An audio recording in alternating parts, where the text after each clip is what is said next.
다음으로 드려보고 싶은 질문이 매출 신고는 언제 어떻게 해야 되는지. 네. 네. 매출 신고는 되게 기본적인 질문인 것 같긴 한데. 네. 네. 전체적인 틀을 먼저 설명을 드리면 네네. 사업장에서 부가가치세 신고라는 걸 해야 돼요. 네. 면세 사업이면 면세 신고를 해야 되지만 일반적으로는 부가세 신고를 해야 되고요. 그 부가세 신고한 자료를 근거로 종합소득세 때 네네. 안내문이 나오거든요. 네네. 이만큼 본인의 사업장의 소득이 이만큼이니까 이만큼 신고하세요. 이게 부가세 신고한 자료를 근거로 나오는 거예요. 네. 그래서 보통은 매출 신고 언제예요? 라고 하면 법인은 법인세, 개인은 종합소득세를 생각하시겠지만 네네. 부가세부터 단추를 잘 끼워야 되는 게 그렇군요. 포인트예요. 네. 부가세는 법인의 경우에는 분기마다 한 분기마다. 번씩 네. 예를 들어 1월에서 3월 거는 4월 25일 이렇게 분기의 다음 달 25일까지 하시면 되고요. 네네. 그 다음에 개인 사업자의 경우에는 일반 사업자는 1년에 2번 네. 반기에 한 번씩 하시고 이제 뭐 분기 1월에서 3월 건 이제 고지서가 나올 거예요. 고지서대로 납부를 하시면 되고요. 간이 사업자의 경우에는 1년에 한 번 네. 1년치를 모아서 내년 1월 25일까지 하시면 돼요. 네. 저희 업주님들께서는 간이 사업자는 없으실 것 같긴 네. 해서. 네. 네, 그렇죠. 그리고 이제 다음으로 드려볼 질문이 조금 어려운 질문일 수 있겠는데요. 네, 매출 얼마부터 이제 법인으로 전환하는 게 유리한지에 대해서 또 질문을 많이 주시더라고요. 그거는 사실 저도 개인적으로 많이 받는 질문이에요. 그쵸. 근데 제 개인적인 의견으로는 개인 사업에서 법인으로 바꾸기에 좋은 매출 기준이라는 거는 사실 없다고 없나요? 생각해요. 맞췄네요. 왜냐면 개인 사업하고 법인하고는 차이점이 있어요. 그 차이점을 먼저 알고 네. 아, 나한테는 어느 쪽이 더 맞을까를 고민을 해서 결정하시는 게 맞아요. 그래서 어떤 사업주분은 정말 매출 규모가 큰데도 절대 네네. 법인으로 가지 않고 개인 사업을 고집하시는 분이 계시고요. 작은 금액인데도 법인으로 가시는 분이 있으신 거예요. 그래서 차이점을 제가 그래서 설명을 좀 드리려고 해요. 네. 가장 중요한 차이점은요.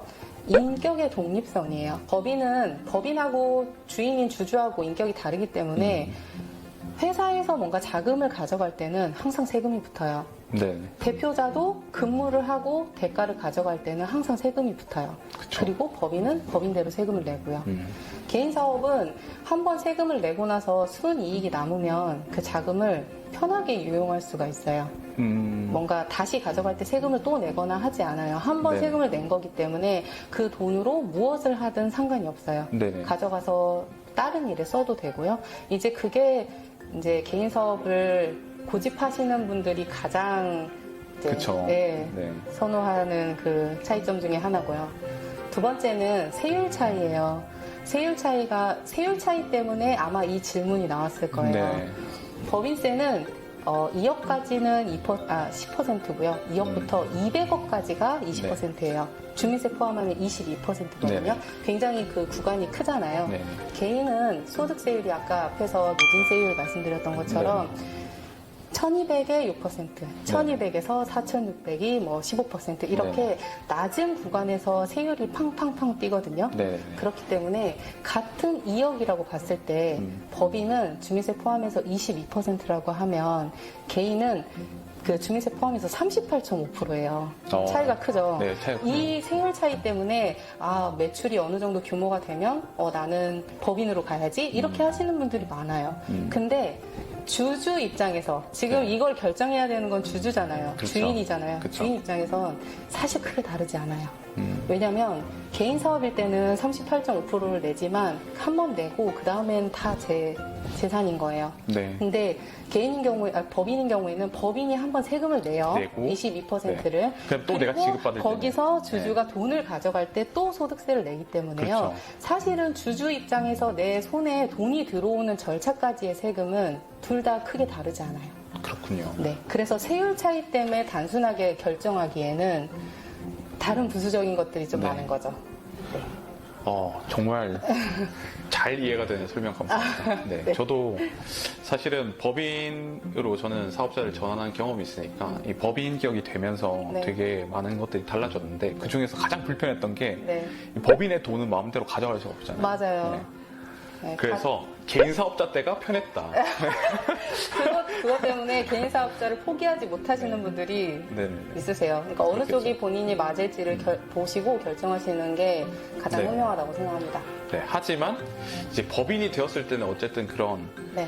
그 어찌 보면은 개인의 욕망이 개입을 해서 회사를 네. 망칠 가능성이 좀 그렇죠. 낮아지죠. 그죠? 네. 그러니까 이거 지금 말씀해주신 거는 재무적인 요소가 아니잖아요. 그렇죠. 그죠? 비재무적인 요소니까 매출 감성적인. 기준, 그렇죠. 매출 기준으로 판단할 게 아니라 네. 여러 가지 사항을 고려해서 결정하시는 게 답이다. 네, 감사합니다. 그러면 다음으로 또 드려보고 싶은 질문이 네. 기장을 맡겨야 하는지 네. 아니면 자체적으로 관리를 해도 충분한지 이제 기장을 맡겨야 한다면 기장 비용은 얼마나 되는지 네, 궁금합니다. 일단 저는 뭐 세무사로서 네. 뭐 말을 한다고 하면 무조건 기장 맡기세요라고 하겠지만 이거 답정론인데 약간. 근데 저는 개인적으로 기장을 맡기는 거는 비교를 꼭 해봐야 되는데요. 일단은 회계 지식이 있거나 이제 좀 욕심이 있으신 분들은 충분히 하실 수 있어요. 홈택스에서 신고를 하는 방법도 잘 좀 꼼꼼하게 보면 안내대로 따라가다 보면 신고가 되기도 하고요. 장부도 회계 지식이 좀 있으면 장부도 충분히 작성할 수 있어요.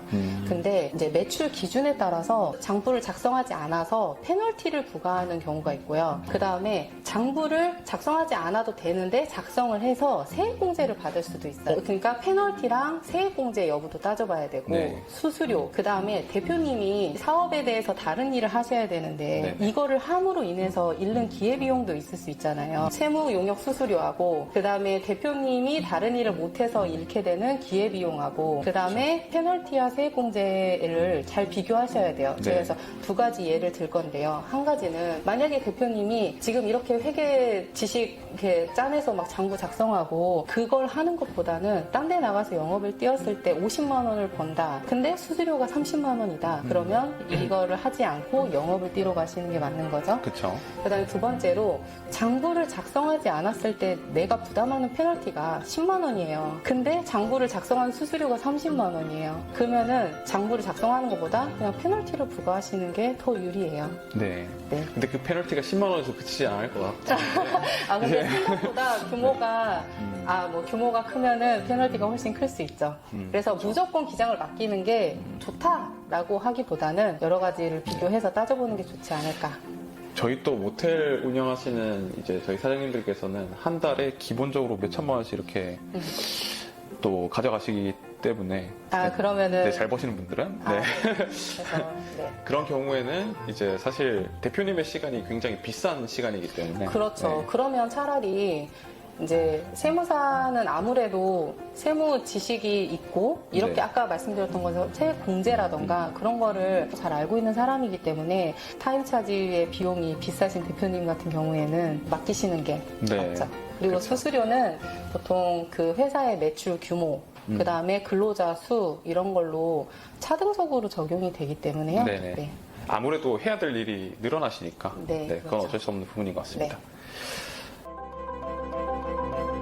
다음으로 또 꼭 드리고 싶은 질문이 이제 현금 영수증을 꼭 해야 하는지 현금 영수증 꼭 해야 되나요? 숙박시설 운영업은 네. 현금영수증 발급 의무 대상자예요. 발급 네. 의무가 있군요. 그러니까 선택할 수 있는 게 아니라요.